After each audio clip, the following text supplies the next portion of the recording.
जरूरी सूचना है आप सभी स्टूडेंट्स के लिए। स्टडी फॉर सिविल सर्विसेज का Android app Google play store में आ चुका है, उसको प्लीज तुरंत इंस्टॉल कर लीजिए।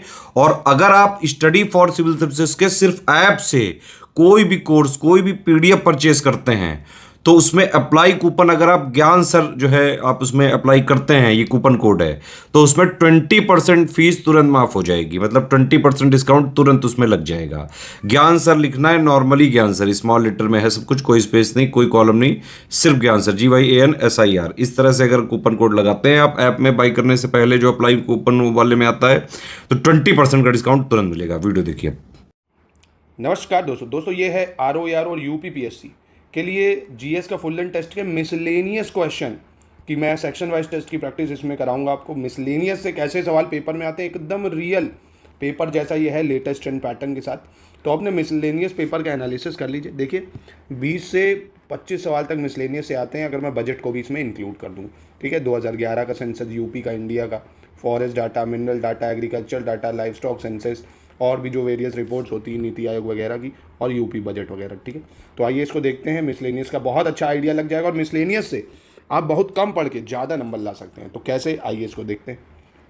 सबसे पहला है, भारत की जनगणना 2011 के अनुसार निम्नलिखित में से किन राज्यों और केंद्र शासित प्रदेशों में कोई अनुसूचित जनजाति नहीं है, अनुसूचित जाति माफ़ कीजिएगा, कोई भी ST मतलब कोई भी SC पॉपुलेशन नहीं है, किन राज्यों में या यूटी में? अरुणाचल प्रदेश, नागालैंड, लक्षद्वीप, पुडुचेरी। कहाँ पे 2011 के अकॉर्डिंग कोई भी SC पॉपुलेशन नहीं है? सोचिए इसको। तो कर लिया होगा मुझे लगता है आपने। तो देखिए, एक हमारा अरुणाचल प्रदेश, नागालैंड, लक्षद्वीप और आपका अंडमान निकोबार। ठीक है, ये जरूर याद रखना, अरुणाचल प्रदेश, नागालैंड, लक्षद्वीप, अंडमान निकोबार, यहाँ पे कोई भी SC पॉपुलेशन नहीं है। ठीक है, पुडुचेरी में है, तो यानी 1 2 3 इसका सही हो जाएगा। ठीक है, चलिए अगला प्रश्न, बहुत ध्यान से पढ़िएगा। 1961 से 71 तक की अवधि के दौरान जनसंख्या में सबसे ज़्यादा वृद्धि हुई है, 24.8%। 1951 से 2001 तक की अवधि के दौरान जनगणना में जाति आधारित डेटा नहीं लिया गया था। जातियों की बात इस टाइम बहुत चल रही है, बहुत इंपॉर्टेंट स्टेटमेंट है ये। और 2021 की जनगणना देश की 16वीं और आज़ादी के बाद 8वीं जनगणना होगी। सोचिए इसको, बहुत ही शानदार प्रश्न है। इंग्लिश में अगर देखें तो हाईएस्ट इंक्रीज जो है पॉपुलेशन में 24.8% 1961 से 71 के दौरान हुआ। Caste based data was not taken in the census conducted during period 1951 to 2001।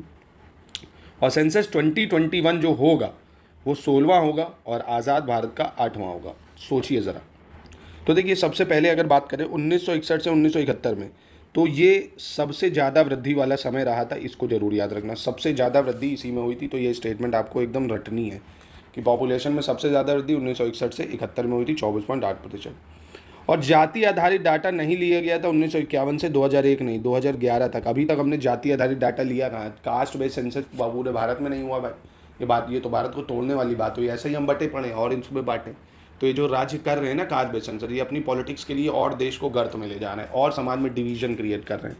ठीक है, तो ये स्टेटमेंट तो गलत हो गई। तीसरी, 2021 की जो जनगणना होगी वो देश की 16वीं और आज़ादी के बाद 8वीं होगी। ये बिल्कुल सही है, क्योंकि आपको अगर पता हो 1872 में पहला सेंसस हुआ था। ठीक है, लॉर्ड मायो के टेन्योर में ये टेम्परेरी था, पर रेगुलर होना चालू हुआ था 1881 से, और हर 10 साल में ये होता था। ठीक है, हर 10 साल में होगा।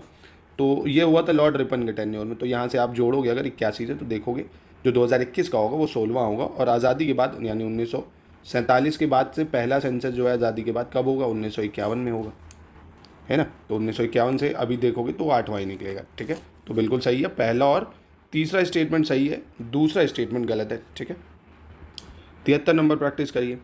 2011 की जनगणना उत्तर प्रदेश के अनुसार सर्वाधिक लिंगानुपात वाले शीर्ष 4 जिले कौन से हैं?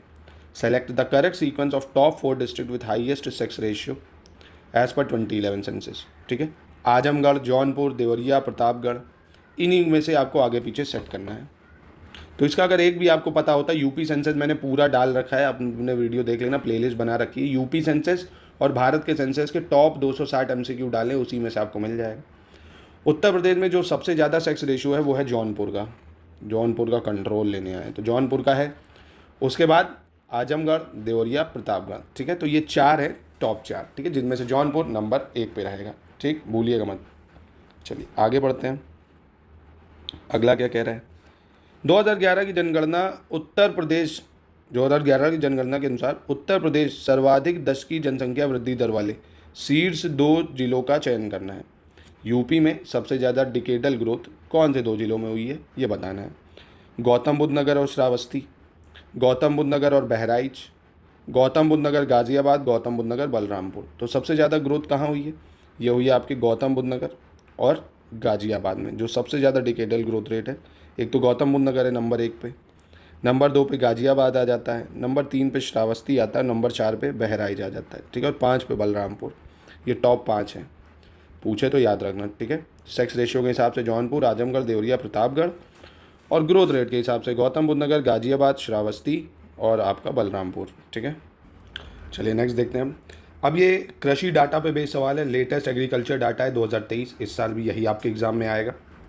कह रहा है कि लेटेस्ट डाटा के अनुसार जौ के उच्चतम उत्पादन वाले शीर्ष 3 राज्यों का चयन करना है जो सबसे ज़्यादा बारले प्रोड्यूस करते हैं।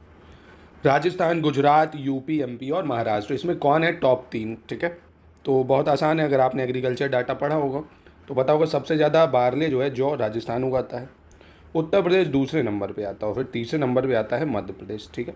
यानी 1, 3, 4 इसका सही ऑप्शन हो जाएगा, ठीक है। चलिए अगले प्रश्न पे आता है। अब ये भी कृषि डाटा पे है, एग्रीकल्चर डाटा बेस्ड सवाल है। नवीनतम कृषि डाटा 2023 के अनुसार शीर्ष 3 तंबाकू उत्पाद वाले राज्य कौन से हैं, ठीक है। फर्स्ट 3 टोबैको प्रोड्यूसिंग स्टेट्स, ठीक है। गुजरात, आंध्र प्रदेश, तेलंगाना।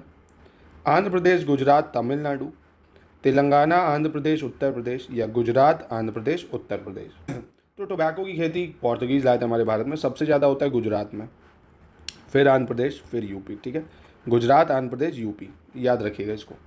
और जौ के मामले में बात करें तो राजस्थान, यूपी और एमपी। अगला फिर खनिज डाटा पे बेस्ड सवाल है, मिनरल डाटा पे बेस्ड सवाल है। कौन सा गलत विकल्प है ये बताना, विच ऑप्शन इज इनकरेक्ट, ठीक है। आंध्र प्रदेश भारत का सबसे बड़ा बॉक्साइट उत्पादक राज्य है। Andhra Pradesh is largest highest bauxite producing state in India. दूसरा कह रहा झारखंड भारत का दूसरा सबसे बड़ा बॉक्साइट उत्पादक है, मतलब Jharkhand is second highest bauxite producing state. तीसरा कह रहा है गुजरात भारत का तीसरा सबसे बड़ा बॉक्साइट उत्पादक राज्य है, Gujarat is third highest bauxite producing state. अब 3 में से कौन सा गलत है ये बताना है आपको। तो दोस्तों आंध्र प्रदेश भारत का बॉक्साइट उत्पादक राज्य नहीं है, उड़ीसा होना चाहिए यहाँ पे। भारत में जो सबसे ज़्यादा बॉक्साइट है वो उड़ीसा ही में प्रोड्यूस होता है, ठीक है। और झारखंड दूसरा सबसे बड़ा बॉक्साइट है, तीसरा आपका गुजरात है। तो ऐसे याद रखना, उड़ीसा, झारखंड और आपका गुजरात, ठीक है, बॉक्साइट में ये 3 हो जाएंगे। अगला प्रश्न पे आते हैं। अब फिर से मिनरल डाटा पे बेस्ड सवाल है, खनिज डाटा पे बेस्ड सवाल है। कौन सा विकल्प सही है ये बताना है आपको। भारत विश्व का 7वां सबसे बड़ा कॉपर अयस्क उत्पादक देश है। India is 7th largest copper ore producing country in the world. दूसरा, भारत विश्व का 4था सबसे बड़ा लौह अयस्क उत्पादक राज्य है। India is 4th largest iron ore producing country in the world, ठीक है।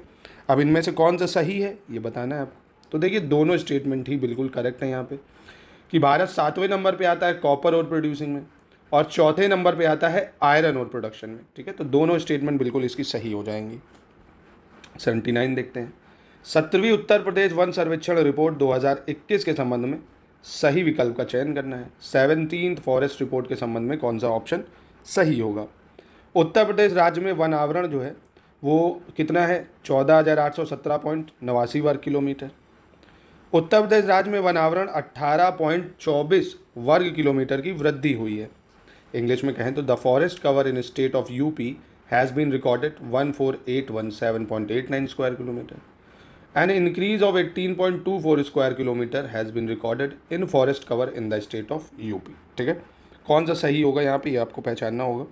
तो देखिए पहला बिल्कुल सही हो जाएगा, दूसरा गलत इसलिए क्योंकि 18.24 नहीं 12.24 की वृद्धि हुई है उत्तर प्रदेश के फॉरेस्ट कवर में। कितनी हुई है, 12.24। और टोटल फॉरेस्ट एरिया जो आपको याद रखना है 14,817.89 वर्ग किलोमीटर। 80 पे आते हैं। फिर से फॉरेस्ट रिपोर्ट पर बेस्ड सवाल है आपका। 17वीं उत्तर प्रदेश वन सर्वेक्षण रिपोर्ट 2021 के अनुसार उत्तर प्रदेश राज्य के कुल वन क्षेत्र का कितना प्रतिशत जंगल की आग के प्रति संवेदनशील आंका गया है। How much % of total forest area of the state of Uttar Pradesh has been assessed as prone to forest fire as per 17th forest report 2021। तो कौन है भैया जहाँ पे आग लगने की संभावना ज़्यादा है, बहुत संवेदनशील है, कितने परसेंट है यहाँ पे? 32.92, 33.92, 34.92 या 35.92। तो यहाँ पे आसान शब्द है 32.92। डायरेक्ट आपको ये वन वर्ड याद रखना है, ज़्यादा मगजमारी नहीं, कि इतने परसेंट जो फॉरेस्ट एरिया है वो प्रोन टू फायर है ना, मतलब आग लगने की संभावना ज़्यादा है, संवेदनशील है 32.92। चलिए अगला देखते हैं। अब ये अंतरिम बजट 2024-25 पे बेस्ड सवाल है। अंतिम केंद्रीय बजट 2024-25 के अनुसार पीएम किसान सम्मान योजना के अंतर्गत हर वर्ष सीमांत तथा छोटे किसानों सहित कितने करोड़ किसानों को प्रत्यक्ष वित्तीय सहायता प्रदान की जा रही है? According to the interim budget 24-25, every year direct financial assistance is being provided to how many crore farmers, including marginal and small farmer, under PM किसान योजना। अब दोस्तों जो पेपर होगा आपका पीसीएस का और आरओआर का, उसमें आपको यूनियन बजट जो आने वाला है 2024-25 का जुलाई में आ जाएगा, है ना, ये 22 जुलाई से सत्र लग रहा है, 14 अगस्त तक चलेगा। ये बजट की समरी पूरी स्टडी फॉर सिविल सर्विसेज पे आपको मिल जाएगी, जो जो पॉइंट याद करने होंगे, क्योंकि उससे 4 से 5 सवाल आपको डायरेक्टली देखने को मिलते हैं, तो उस पर थोड़ा फोकस करना। फिलहाल ये वाले का आंसर क्या होगा? 10.8 करोड़ किसान, 11.8 करोड़ किसान, 12.8 करोड़ किसान या 13.8 करोड़ किसान। तो कितने लोगों को लाभ होगा? 10.8 करोड़ फार्मर्स को। ठीक है, बिल्कुल सही हो जाएगा। चलिए अगला देखें, 82 नंबर क्वेश्चन। अंतरिम केंद्रीय बजट 2024-25 के संदर्भ में सही विकल्प का चयन करना है। Select the correct option with reference to interim union budget 24-25। कौन सा ऑप्शन सही होगा? इलेक्ट्रॉनिक नेशनल एग्रीकल्चर मार्केट ने 1361 मंडियों को एकीकृत कर दिया तथा 1.8 करोड़ किसानों को सेवाएं मिल रही हैं। दूसरा, पीएम फसल बीमा योजना के अंतर्गत 4 करोड़ किसानों को फसल बीमा प्रदान किया जा रहा है। ठीक है, कौन सा स्टेटमेंट सही होगा? इंग्लिश में देख लें। The electronic national agricultural market has integrated 1361 mandis and 1.8 crore farmers are getting services. दूसरा, under the PM Fasal Bima Yojana crop insurance has been provided to 4 crore farmers. ठीक, कौन सा सही होगा? दोनों स्टेटमेंट बिल्कुल सही हैं दोस्तों। एंटरिम यूनियन बजट के अनुसार 1361 मंडियों को एकीकृत करा है और 1.8 करोड़ को किसानों को। ठीक है, और पीएम फसल बीमा योजना के तहत इंश्योरेंस है 4 करोड़ रुपए का, मतलब 4 करोड़ किसानों को मिला है। अगला फिर अंतरिम बजट पे बेस्ड सवाल है। ऐसा ही आता है दोस्तों बजट पे बेस्ड क्वेश्चन, तो प्रैक्टिस देख लो आपको कैसे करनी है, कैसे क्वेश्चंस को पढ़ना है, कैसे बजट के क्वेश्चंस आते हैं। ये सारी जानकारी आपको स्टडी फॉर सिविल सर्विसेज में मिल जाएगी। टेस्ट सीरीज अगर आप हमारी लेना चाहते हैं सब, तो आपको इन नंबर ऑफ कॉन्टैक्ट करके लेनी पड़ेगी ताकि आप अपनी प्रैक्टिस को अच्छा कर सकें। चलिए शुरू करते हैं इसको फिर। राष्ट्रीय शिक्षा नीति 2020 के तहत उभरते भारत के लिए पीएम स्कूल में गुणवत्तापूर्ण शिक्षा दी जा रही है एवं बच्चों का सर्वांगीण विकास किया जा रहा है। ठीक है। दूसरा बात करें, स्किल इंडिया मिशन के अंतर्गत 1.4 करोड़ युवाओं को प्रतिशिक्षित किया गया है। कितना? 1.4 करोड़ युवाओं को। तीसरा, सर्वाइकल कैंसर के निवारण के लिए 12 से 18 वर्ष की आयु की बालिकाओं के लिए टीकाकरण को प्रोत्साहित किया गया है। ठीक, इंग्लिश में देखें अगर तो national education policy 2020 quality education is being imparted in PM school for engineering India and holistic and all around development of children is being done. 1.4 crore youth have been trained under Skill India mission. To prevent cervical cancer, a vaccination of girls aged between 12 to 18 years is to be encouraged. तो कौन सा सही है? ये दोनों तो सही है। यहाँ पे जो सर्वाइकल कैंसर है वो 12 से 18 एज की आयु की बालिकाओं के लिए नहीं है।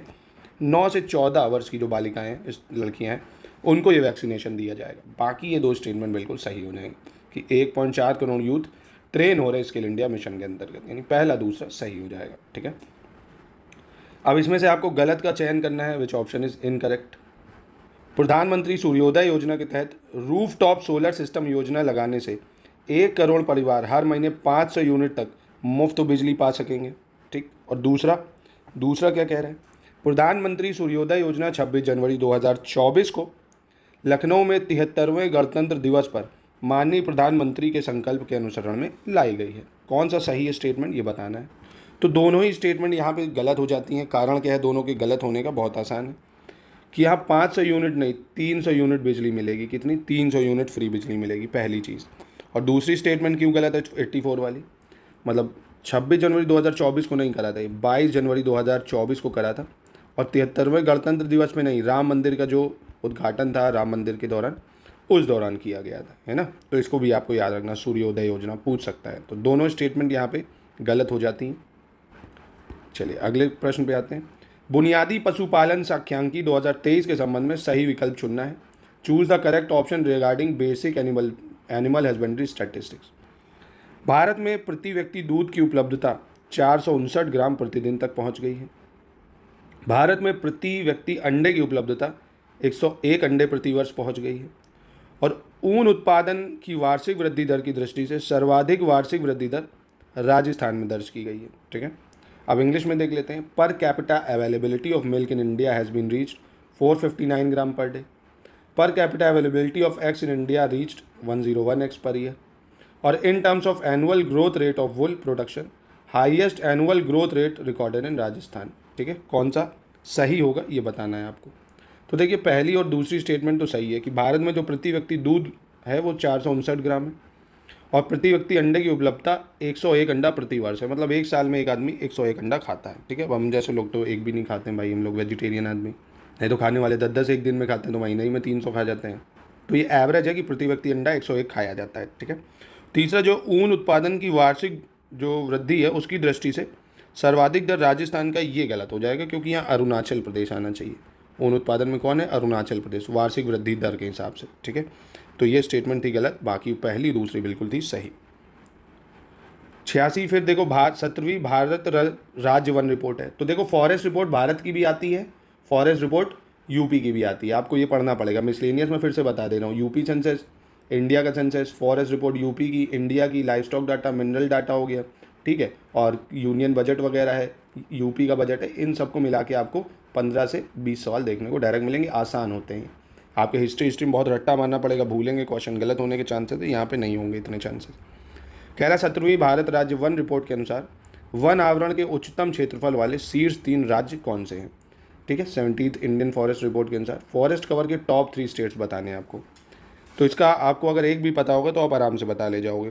ठीक है, MP, Arunachal, Chhattisgarh, Arunachal, MP, Maharashtra, Chhattisgarh, Arunachal, MP, या महाराष्ट्र, एमपी, अरुणाचल। तो सबको पता पूरे भारत में सबसे ज़्यादा फॉरेस्ट कवर एमपी का है, दूसरे नंबर पे अरुणाचल प्रदेश है, तीसरे नंबर पे छत्तीसगढ़ आता है। ठीक है, तो एमपी, अरुणाचल प्रदेश और छत्तीसगढ़। और देखो ये न्यूज़ में भी है क्योंकि अभी हाल ही में जो एमपी ने 11 लाख पेड़ लगाए एक दिन में। कितने? 11 लाख। ठीक है, इसको याद है, 11 लाख लगाए हैं शायद, हाँ 11 ही लाख लगाए। अगला प्रश्न, निम्नलिखित में से सही विकल्प चुनना है, कौन सा विकल्प सही है? केंद्रीय औषधि एवं सुगंध पौधा संस्थान, लखनऊ, उत्तर प्रदेश। भारतीय मृदा विज्ञान संस्थान, भोपाल, मध्य प्रदेश। राष्ट्रीय कृषि विपणन संस्थान, हैदराबाद, तेलंगाना। और राष्ट्रीय ग्रामीण विकास संस्थान, जयपुर, राजस्थान। कौन सा सही है? Central institute of medicinal and aromatic plant, Lucknow. Indian institute of soil science, Bhopal. National institute of agricultural marketing, Hyderabad. और national institute of rural development, Jaipur, Rajasthan. ठीक है, तो बहुत ही सिंपल है। देखो भारतीय मृदा विज्ञान संस्थान ये भोपाल में है, मध्य प्रदेश में। ठीक है, बिल्कुल। केंद्रीय औषधि एवं सुगंध पौधा संस्थान भी सही है, लखनऊ में है। जो कृषि विपणन संस्थान है वो आपका जयपुर, राजस्थान में है। और ग्रामीण विकास संस्थान हैदराबाद, तेलंगाना में। ठीक है, तो ये 2 गलत है, पहला दूसरा बिल्कुल सही हो जाएगा। चलिए अगले प्रश्न पर चलते हैं। निम्नलिखित में से गलत विकल्प चुनना है, choose the incorrect. Amnesty international, इसका हेडक्वार्टर कहाँ है? London, UK. अंतर्राष्ट्रीय कृषि विकास कोष, इसका हेडक्वार्टर कहाँ है? रोम, इटली। अंतर्राष्ट्रीय मानकीकरण संगठन, इसका हेडक्वार्टर कहाँ है? Vienna, Austria. और आर्थिक सहयोग और विकास संगठन, पेरिस, फ्रांस। तो कौन सा गलत है इसमें, ये पहचानिए आप। तो अंतर्राष्ट्रीय मानकीकरण संगठन, इसका हेडक्वार्टर जो है जिनेवा में है, स्विट्जरलैंड में। कहाँ है? Geneva, Switzerland. याद रखना, international organisation for standardisation, Geneva में है, स्विट्जरलैंड। बाकी amnesty international, London, UK. International fund for agriculture development, Rome, Italy. और organisation for economic cooperation and development, ये आपका पेरिस, फ्रांस। ठीक है, चलिए अगला देख लेते हैं। 89 विश्व प्रवासन रिपोर्ट, हाँ इस टाइप की रिपोर्ट आती है आपकी। विश्व प्रवासन रिपोर्ट यानी वर्ल्ड माइग्रेशन रिपोर्ट 2022 के अनुसार 2020 में अंतर्राष्ट्रीय प्रवासियों वाले शीर्ष 3 मूल देशों का चयन करना है। ठीक है, कि सबसे ज़्यादा टॉप 3 कंट्रीज बतानी है जहाँ पे origin with the international migration हुआ है। ठीक है, भारत, चीन, रूस। भारत, मैक्सिको, रूस। Bharat, Mexico, Saudi Arabia, Arab Republic, माफ़ कीजिएगा, और इनमें से कोई नहीं। ठीक, कौन सा सही होगा इसमें? तो बहुत ही सिंपल है, देखो सबसे ज़्यादा जो प्रवासी हैं एक तो भारत, मैक्सिको और रूस यहाँ के हैं। ठीक है, भारत में 18 मिलियन के आसपास है, मैक्सिको में भी ऐसे ही हैं 10-12 मिलियन। ठीक, तो भारत है, मैक्सिको है, रूस है तीसरे नंबर पे, चौथे पे चाइना है आपका। ठीक है, सबसे ज़्यादा माइग्रेशन यहीं से होता है, भारत, मैक्सिको, रूस, चाइना। अगला क्वेश्चन है, नवीनतम अपडेट के संबंध में सही विकल्प चुनना है। Choose the correct option relation to latest update. Bharat में प्रधानमंत्री मुद्रा योजना के अंतर्गत उत्तर प्रदेश राज्य को प्रथम स्थान दिया गया। ये करंट अफेयर से रिलेटेड सवाल है। जो मुद्रा योजना है प्रधानमंत्री की, उसमें यूपी पहले नंबर पे। ठीक, दूसरा, पीएम स्वनिधि योजना में उत्तर प्रदेश राज्य को द्वितीय स्थान मिला है। PM Svanidhi Uttar Pradesh got second rank. तो ये वाला गलत है, क्योंकि इसमें भी उत्तर प्रदेश को प्रथम राज्य का दर्जा मिला है और प्रधानमंत्री मुद्रा योजना भी पहला मिला है। दोनों स्टेटमेंट सही थे, मतलब ये तो गलत है क्योंकि दूसरा यहाँ दे दिया है, सेकंड प्लेस नहीं फर्स्ट प्लेस होना चाहिए, तो ये सही है। तो दोस्तों ये थे देखिए मिसलेनियस के सवालों की कुछ वो। अगर आप ऐसे ही मिसलेनियस के साथ में देखिए, आपको ये ऊपर मिसलेनियस के साथ साथ पॉलिटी, हिस्ट्री, ज्योग्राफी, ये सारे प्रश्न मिलेंगे, है ना, हिस्ट्री वगैरह सब। तो कंप्लीट हमारी टेस्ट सीरीज ले सकते हैं, 36 टेस्ट सीरीज आपको मिल जाएगी। आप समझ सकते हो, एक टेस्ट में 150 क्वेश्चन, कितनी शानदार प्रैक्टिस हो जाएगी आपकी। आप कुछ नहीं करोगे, अब इस टाइम प्रीलिम्स आने वाला है, ऑल्टरनेट में भी एक टेस्ट आराम से लगाओगे, एक्सप्लेनेशन देखोगे बाकायदा। देखो हम पूरा एक्सप्लेनेशन देंगे बाइलिंगुअल में, बाकायदा अपना सॉल्व करा, पूरा एक्सप्लेनेशन देखा, कितना बढ़िया आपका रिवीजन हो जाएगा। बाकी आपकी मर्जी, आप लेना चाहो ले सकते हो, तैयारी आपकी अच्छी हो जाएगी कंप्लीट जीएस की दोस्तों, कि आराम से आप कट ऑफ तक तो ईजिली पहुंच जाएंगे। बस आपको करंट अफेयर्स को अपडेट करते रहना होगा।